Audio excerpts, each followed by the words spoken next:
हमारे लोक जनशक्ति पार्टी रामविलास का कोई सपोर्ट नहीं था जब केदार प्रसाद जी नाथ जी वहां पे हारे थे 770 वोट से।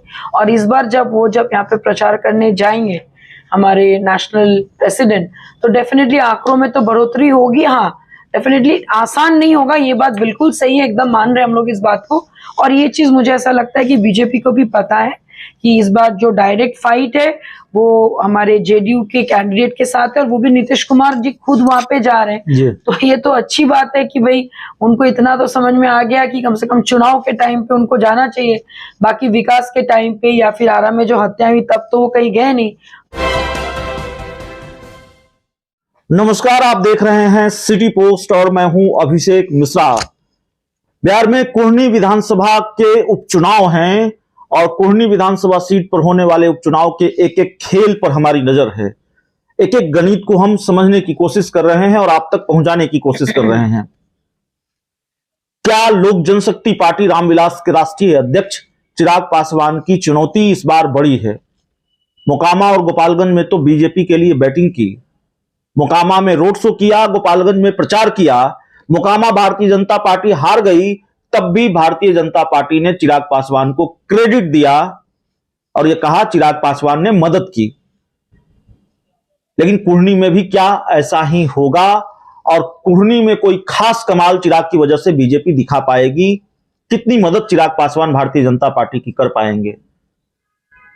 यह सवाल इसलिए है, चुनौतीपूर्ण इसलिए है चिराग के लिए कुढ़नी का टास्क, क्योंकि नीतीश कुमार की पार्टी जेडीयू के उम्मीदवार हैं। सीधा मुकाबला नीतीश कुमार से है चिराग पासवान का। और तब है जब नीतीश कुमार खुद कुढ़नी प्रचार के लिए जा रहे हैं, गोपालगंज और मोकामा नहीं गए थे।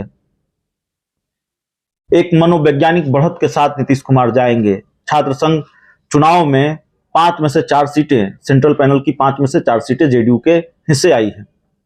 हमारे साथ लोक जनशक्ति पार्टी रामविलास की प्रदेश प्रवक्ता देवजानी मित्रा हैं।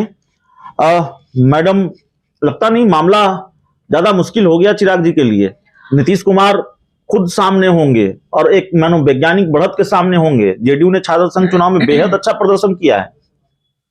जी देखिए, कहना आपका बिल्कुल सही है। फाइट तो बिल्कुल भी आसान नहीं है।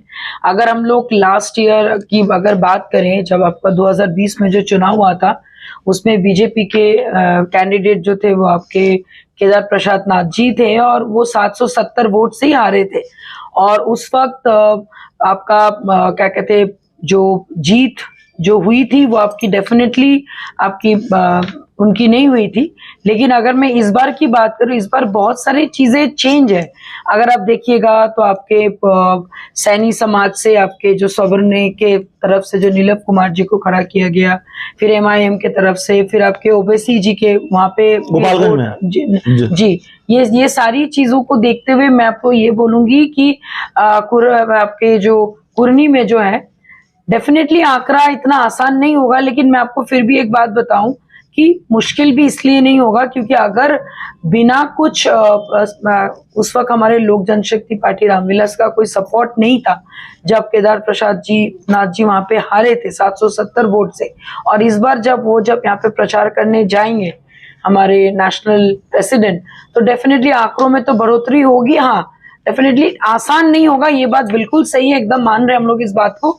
और ये चीज मुझे ऐसा लगता है कि बीजेपी को भी पता है कि इस बार जो डायरेक्ट फाइट है वो हमारे जेडीयू के कैंडिडेट के साथ है, और वो भी नीतीश कुमार जी खुद वहां पे जा रहे हैं। तो ये तो अच्छी बात है कि भाई उनको इतना तो समझ में आ गया कि कम से कम चुनाव के टाइम पे उनको जाना चाहिए।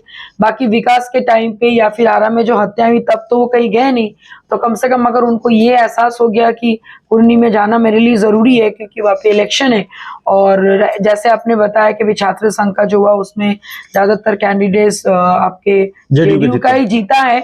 तो ठीक है, ये मतलब चीजें जब बदलती हैं तो कुछ कुछ चीजें कभी प्लस कभी माइनस होती है। 90% का रेशियो है मैम, 5 में से 4 सीटें। जी मैं मान रही हूँ, एकदम मैं मान रही हूँ इस बात को। दैट डजंट मीन कि पूरे चीजें बदल गई। और क्योंकि हमेशा आपके हमारे राष्ट्रीय अध्यक्ष जी बोले ही हैं कि 2024-25 से पहले भी आपका मध्यावधि चुनाव होगा, तो हो सकता है कि ये सारी चीजें जो अभी चेंज हो रही है, जेडीयू का फिर से आपके छात्र संघ में पल्ला भारी होना, उसके बाद आपका कुढ़नी में उनका जाना, हो सकता है कि महागठबंधन में भी बहुत सारी चीजें बदलें और उसका कहीं ना कहीं बेनिफिट। और मैं आपको और एक बात बता दूं कि हम सब जानते हैं कि कुर्नी में जो विभाजन है यादव का, आपके ब्राह्मण्स का, पासवान का, भूमिहर का आंकड़ा बड़ा ही अलग है।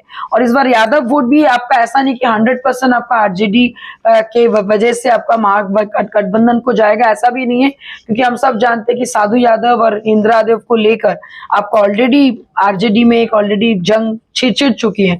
तो यू नेवर नो कि भाई यादव वोट भी कहां पे जाएगा। तो ये बहुत सारी आंकड़ों में हेरफेर होगा ही, और ये समय ही बताएगा। एक आखिरी सवाल है हमारा इस इंटरव्यू में जी। ये ठीक है, नीतीश कुमार कुढ़नी जा रहे हैं, आप कह रही हैं नीतीश कुमार के कुढ़नी जाने से कोई खास नुकसान चिराग पासवान या एनडीए को नहीं होने वाला है, लड़ाई कांटे की है। क्या राजनीतिक स्थितियों और परिस्थितियों ने अब चिराग पासवान और तेजस्वी यादव दोनों को आमने सामने ला खड़ा किया है, और बिहार में एक और बड़े भाइयों और छोटे भाइयों की जंग देखने को मिलने वाली है? तेजस्वी बनाम चिराग की लड़ाई भी देखने को मिलेगी बिहार की राजनीति में? एकदम सही बोल रहे हैं, क्योंकि